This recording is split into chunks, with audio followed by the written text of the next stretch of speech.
Ассалаумағалейкум қазақ елі. Біз бүгін Passat B4 95 жылғы соның бензин насосы кетіп қалды бізде. Осына бақты мен осымен 3-ші рет 4-ші рет алайын деп жатырмын.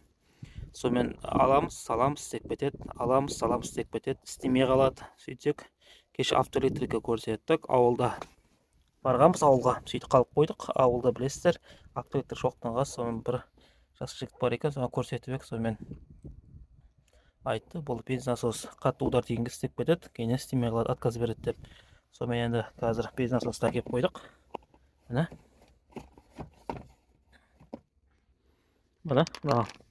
базардан алдық, жаңа базардан, Қызылорда қаласы жаңа базардан алып қойдық. Осындай банадан салынған екен. Өзіне осыны қазір салатын боламыз. Жақтан алу үшін бірінші не істеу керек? Тоқтан былай тоқ қосылып тұрады. Міне жақтан тоқ келеді. Мына жақтан тоқ келеді. Осы тоқтан мына штекерді аламыз. Сосын екі подача, обратка екеуі келеді. Екеуін ажыратамыз. Мынаны бұрап, осы алынады. Негізі білесіздер ғой, Passat B4 мен B3 екеуі келе береді. Тек енді қараңыз, айырмашылықтар. Бағана багажға жігіт айтты, арада прямой болады дейді, B3 прямой болады екен, біздікі қисығынан болады. Енді қазір өзіміздікін ашып көреміз мына жақтан. Сосын екеуін салыстырып, пока пакетті ашып қоямыз. Соны білуге болады екен. Міне тоқтан ажыратып қойдық. Енді қазір алып бұрап, мынау бұралады. Былайына қатты болып қойған, кеше бұратып тастағанбыз. Осында мына жерде бірінші хомут кетті, екінші хомут кетті. Хомутты мына қарай кетіп қалмасын, қатты кетіп қалса алынбай қалады. Міне. Сосын ара алыну қиын болады шамалы. Бұны енді арадан плоскосы салып итерсеңіздер болады, бірақ ара жеңіп кетуі мүмкін. Сондықтан мынаны былайына әйтеуір қолмен ба міне. Мынаны қолмен итеріп, ыңғай келсе қолмен итерген дұрыс, етпесе нәрселер жарамай қалады. Міне, мынаны енді оңайлау қонады бізде. Қолмен алдық. Қолмен екі қолмен итеріп алып тастадық. Ең екіншісін алатын боламыз, мынаны аламыз. Міне, мына екі шлангын алып тастадық. Енді мынаны аккуратно осы жаққа қарай. Осы жаққа бұраймыз болады. Бұрап алып, астында, бұның астында еще андай болады. Етіні сальник сияқты болады, иісін шығармайтын. Соны алып, сосын бір айырмашылығы, кім бар ғой, бензин насос прямойда салуға болады. Ол B3-лерге прямой сала саламыз, а біздікі солға қарай түбінде тұрады. Соны тық еткізіп бұрайтын замок болады. Сол замокпен алатын боламыз. Бұл ең түбінде. Сол үшін ашатын кезде, бензин насос ашатын кезде ыңғайы келсе, қалай айтсам болады, бензиндер аз болған жақсы, өйткені түбінде ғана тұрады. Бензин қолыңыз саласыз, мұздай бензин. Бізде қазір ноябрь айы ғой, соны қайта-қайта салып отырық. Денсаулықты сақтаған дұрыс. Міне, мынаның крышканы, міне. Осылай сол қарай бұрып отырасыздар қолмен. Қатайтқан кезде де абайлап қатайтыңыздар. Өйткені қатты қатайтсаңыздар, өздеріңіз ертең аулаңызға жаман болып қалады. Міне, алынды, кетті. Енді, міне, қарасаңыздар. Міне, осындай болады. Аша көрінбей тұр. Енді ары қарай түбіне қарасаңыздар, мына жақта сол жағына тұрады. Міне, көрдіңіздер ма? Сол жақ бетінде тұрады. Осыны қазір қолмен алатын боламыз. Осыны тық еткізіп алынады. Замокпен осыны алу керек. Алынды. Қолымыз салдық. Енді сотовый телефон болғандықтан міне осылай суырып аласыздар. Ыңғай келсе, ағыз жүрген дұрыс. Бензин. Міне бізде бары осы. Басында қалпағы. Мына жақтан да алынады. Мына жақтан да тексеріп көрсеңіздер бар. Стимация. Осы жағын алып, прямо аккумуляторға тексересіздер. Бұны қалай тексересіздер аккумуляторға көрсетем. Мына жақта қарап отырсаңыздар, мына поплавы қалтқысы. Қалтқы сізге бұл датчик не қызмет атқарады білесіздер өздеріңіз. Бұл қалтқы жаңағы неқтағы кімнен көрсетіп тұрады ғой, қанша бензин қалған. Оған екі, біреуі массы, екіншісі жаңағы кетеді. Осы. Міне бізде бензин насосымыз міне. Осы бензин насосымыз мынау тұр. Осыған аны салатын боламыз. Келетін болса, осыны саламыз. Бензин насоста міне үлкен жағы міне. Біреу плюс, біреу минус. Соны прямой сіздер плюсті плюске, минусты минуске осы арадан алып тексеріп көрсеңіз, егер де тыңылдап жатса, прямой аккумуляторға салып тыңылдап жатса, істегені оны базарға барып, ойынан сатып алып істеп тұрған бензин насосты ауыстырмасаңыздар да болады. Осылай көрсеңіздер болады. Плюс пен минуста ең бірінші келетін тоқ. Осы бензин насосқа келетін тоғымыз осы. Кішкене үлкені плюс, шағындау минус болып келеді. Енді мынаны ажыраттық. қазір осыны ажыратамыз.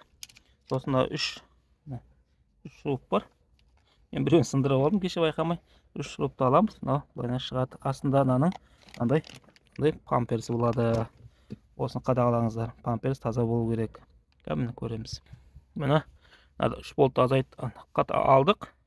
Енді ары қарай мынаны жоғары қарай алсақ та болатын шығар. Өйткені біз алдында мынаны алып, бәрін алып жүргенбіз. Қазір мынаны да көреміз. Мен айтқандай болды. Міне көрдіңіздер ме? Алдық, крышкасын алдық. Енді абайлаңыздар, нарада міне сальник болады. Нарада бір сальник болады. Міне алдық. Сосын аяқта астында бір сальник, 3 сальник болады, короче. Міне қазір келема көреміз. Міне қараңыздар. Міне келіп тұр. Енді жаймен ашып, саған салатын болады. Новый без насос. Осылай өп келеді. Қарасаңыздар, міне көрдіңіздер, плюс үлкен болады, минус кішігі болады. Мына арада кіретін, қазір осыны алып тастаймыз. Мына памперсі бәрі таза, жаңа, бірақ базарский. Осыны салатын боламыз. Міне осылай салынады. Міне қалай алдық, осылай саламыз. О түбінде міне көрдіңіздер ме, мынаны сальник қалады. Соны салып жүреміз керек, ұмытпаңыздар. Өзі 3 сальник болады. Біреуі арада тұрады, екіншісі міне арада тұрады, үшіншісі ішінде болады. 3 сальник болады. Соны ескеріңіздер. Ашып шашып жинамай қалсаңыздар. Мен алдында алып тастағанбыз ғой кеше. Осы 2 рет алып тастадық. Алып тастап ашып жүрсек, мынадан да осылай алынады екен. Осылай. Ұстаңыздар ше, белгілі ғой. Міне көрдіңіздер ме? Мына плюс. Көрдіңіздер ме? Үлкен. Минус кішкентай. Бірден белгілі, шатаспайсыздар. Екеуін ауыстырып аламын деп қорықпаңыздар. Ана жаққа тиіспей қойсаңыздар болады. Бірақ поплавка жаңағы уровеньше мынадан бүйтіп көтеріліп тұрады, болды. Басқа ештеңе жоқ. 4 сым келеді. Мына жаққа келеді. 4-еуін аған келеді. Плюс минус қоятын болсаңыздар, қараңыз плюс, қоңырыңыз минус. Осылай шығарып, мына жақтан шығарып, ары қуалып кете бересіздер. Мүмкін мына жақ үзіліп кетуі мүмкін. Әркімдікі әртүрлі ғой, без насостар. Осындай. Қазір ары қарай қайта орнына салатын боламыз. Сонымен тексеріп көреміз машинаны оталдырып. Өйткені бағана бізде оталмай жатқан тұғын шамалы оталады. Мына жағын аламыз, ұрып жүреміз, сөйтіп оталады. Өйткені автоэлектрик айтқан, сөйтсеңіз соның ауруы осы деп көретін боламыз. Міне біз мынаны салып қойдық. Міне салынды. Енді қазір ана жаққа салатын боламыз. Тоқтарын қосамыз, мынаны жалғаймыз, саламыз. Міне біз жалғап қойдық. Плюс минусын жалғадық, мынаны жалғадық. Без насосымызды салдық. Ал бисмиллахымызды айтып, салып тексеріп көретін боламыз. Міне мына жақта бекітіп қойдық. Мына жақта енді қазір бірінші мынаны саламыз, салып аламыз, сосын бекітеміз, сосын мынамен бұрап екіні патрубкілер жалғайтын боламыз. Сальникті бірінші көріп тұру салып алдық. Әйтпесе қазір мынау отырмайтын болады. Крышкасын жабамыз, мынамен бұрап бекітіп алатын боламыз. Көрдіңіздер ғой, крышка толық отты. Көбінесе біз крышкамен бірге отырғызамыз дейміз, сальникті ше, сонда қателіктер болады. Қазір ана крышкасын бекітеміз, екеуін жалғайтын боламыз. Арада крышкасын көрдіңіздер, мықты жауып қойдық. Екі патрубкасын жалғайтын боламыз, тоғын қосып, бисмиллахымызды тексеріп көретін боламыз. Осылай ағайындар, енді қатты қиынды емес, қатты оңайда емес. Білмеген адамға бірінші қолымыз қалтамыз салып тұрамыз, дөңгелек теуіп.